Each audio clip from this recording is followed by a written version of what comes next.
జూబ్లీహిల్స్ కు రేవంత్ రెడ్డి గారు నిన్న గల్లీల పొండి తిరుగుతున్నారు. రేపు ఈ ఎలక్షన్ వచ్చినాక ఎలక్షన్ అయిపోయినాక రేవంత్ రెడ్డి అనే వ్యక్తి ఈ గల్లీకి వస్తాడా? కాంగ్రెస్ పార్టీకి బీఆర్ఎస్ పార్టీకి ఎక్కడ ప్రజలలో స్థానం లేదు. చూస్తారు కదా సినిమా, అసలు సినిమా రేపు ఎలక్షన్ లో స్టార్ట్ అవుతుంది కదా. తెలంగాణకు బీఆర్ఎస్ పార్టీకి పేగు బంధం తెగిపోయింది. రేపు జరిగే ఎన్నికలలో గుద్దుతే భారతీయ జనతా పార్టీ గెలుస్తుంది. అన్న చెప్పండి అన్న, భారీ ఎత్తున బైక్ ర్యాలీ నిర్వహించబోతున్నారు. మరో వారం రోజుల్లో ఉప ఎన్నిక రాబోతుంది, ఏం చెప్తారు? అంటే ఈరోజు ప్రజలు ఎక్కడ పోయినా, ఏ ఇంటికి పోయినా ప్రజలు బ్రహ్మరథం పడుతున్నారు భారతీయ జనతా పార్టీ అభ్యర్థి దీపక్ రెడ్డి గారికి.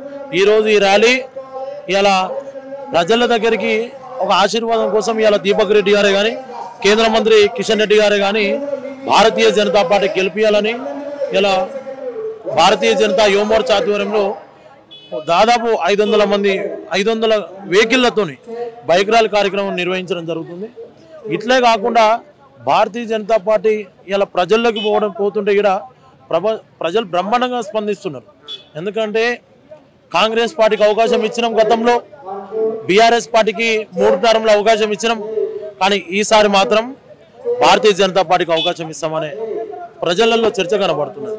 గెలుస్తుందా మరి జూబ్లీహిల్స్ లో బీజేపీ గెలుస్తుందా? అక్కడ సిట్టింగ్ స్థానం బీఆర్ఎస్ కి, ఇప్పుడు అధికారంలో కాంగ్రెస్ పార్టీ ఉంది. మరి రెండు పార్టీలను ఎదుర్కొని ఏ విధంగా గెలవబోతుంది? నేనేమంటున్నా, 10 ఏళ్ళు పరిపాలించినట్టు బీఆర్ఎస్ పార్టీ పేరుకే జూబ్లీహిల్స్, కానీ ఎక్కడ పోయినా ఏ గల్లీ పోయినా డ్రైనేజీ పొంగి పొరుతున్నది. ఏం చేసిందయ్యా అంటే బీఆర్ఎస్ పార్టీ డ్రగ్స్ను పెంతోచించింది తప్ప జూబ్లీహిల్స్ ప్రాంతంలో ఇదే మాగంటి గోపీనాథ్ గారిని అడ్డం పెట్టుకొని ఇలా కేటీఆర్ గారు పెద్ద ఎత్తున డ్రగ్స్ సంపాదన చేసుకున్నారు తప్ప ప్రజలకు కానీ నిరుద్యోగులకు కానీ చేసింది ఏం లేదు. ఇలా కాంగ్రెస్ పార్టీ అడ్డమైన హామీలు ఇచ్చింది, 6 గ్యారెంటీలు పెట్టింది. 6 గ్యారెంటీలలో ఏం అమలైందంటే ఉచిత బస్సు ఒకటే అమలైంది. దానికి మేము వ్యతిరేకం కాదు, కానీ ఆటో కార్మికుని పొట్ట మీద కొట్టిందా కాంగ్రెస్ పార్టీ? ఇలా మహిళలను రోడ్డు మీద పడిందా? ఇలా వాళ్ళకి ఇస్తానన్న గృహలక్ష్మి పథకం కింద ఏమైంది? వాళ్ళకి ఇస్తానన్న ఇలా వాళ్ళే చెప్పారు కదా, వాళ్లకు ఆర్థిక సాయంగా ప్రకటిస్తాం. ఈ పథకాలన్నీ ఎటుపోయిన కాంగ్రెస్ పార్టీ రేవంత్ రెడ్డి గారికి. ఇలా నేను బాధ్యతగా అడుగుతున్నా, జూబ్లీహిల్స్ కు రేవంత్ రెడ్డి గారు నిన్న గల్లీల పొండి తిరుగుతున్నారు. రేపు ఈ ఎలక్షన్ వచ్చినాక ఎలక్షన్ అయిపోయినాక రేవంత్ రెడ్డి అనే వ్యక్తి ఈ గల్లీకి వస్తాడా? నేను అడుగుతున్నా కదా, రేవంత్ రెడ్డి అనే వ్యక్తి ఈ గల్లీకి వస్తాడా, ఈ వాడకు వస్తాడా?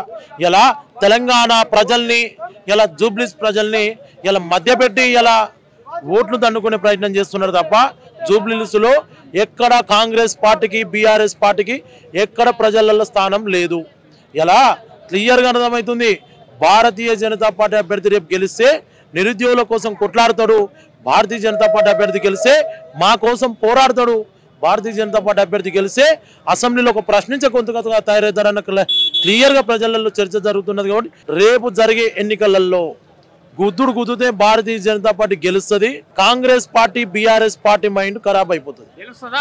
అసలు మాకు బీజేపీ పోటీలే లేదని కాంగ్రెస్ పార్టీ బీఆర్ఎస్ మాట్లాడుతున్నారు. అసలు బీజేపీకి డిపాజిట్లు కూడా రావు, 3వ స్థానానికి పరిమితం అవుతుంది అంటున్నారు. చూస్తారు కదా సినిమా, అసలు సినిమా రేపు ఎలక్షన్ లో స్టార్ట్ అవుతుంది కదా. ఆ ఎన్నికలలో తెలుస్తుంది ఎలా బీఆర్ఎస్ పార్టీ కథ మునిగిపోయిన కథ. ఎందుకంటే ఏ రోజైతే తెలంగాణ రాష్ట్ర సమితి అని పేరు తీసుకొని బీఆర్ఎస్ పార్టీగా నామకరణం చేసుకురో ఆ రోజే తెలంగాణకు బీఆర్ఎస్ పార్టీకి పేగు బంధం తెగిపోయింది. ఆ రోజే ఇలా తెలంగాణకు బీఆర్ఎస్ పార్టీకి పేగు బంధం తెగిపోయింది. ఇలా ఓపెన్ ఛాలెంజ్ చేస్తున్నా, రేవంత్ రెడ్డి గారు రాజకీయ సన్యాసం తీసుకుంటా జూబ్లీహిల్స్ ఎలక్షన్ గెలిస్తే బరాబర్ చెప్తున్నా కదా. జూబ్లీహిల్స్ లో గెలిచేది కమలం పువ్వే, రేపు హైదరాబాద్ గడ్డ మీద గిడ ఎగిరేది ఈ కాషాయం జెండనే తెలంగాణ గడ్డ మీద గిడ రాబోయే ఎన్నికలలో ప్రభుత్వానికి సంకీర్ణము ఇలా శాంపిల్ చూపెడుతున్నాం.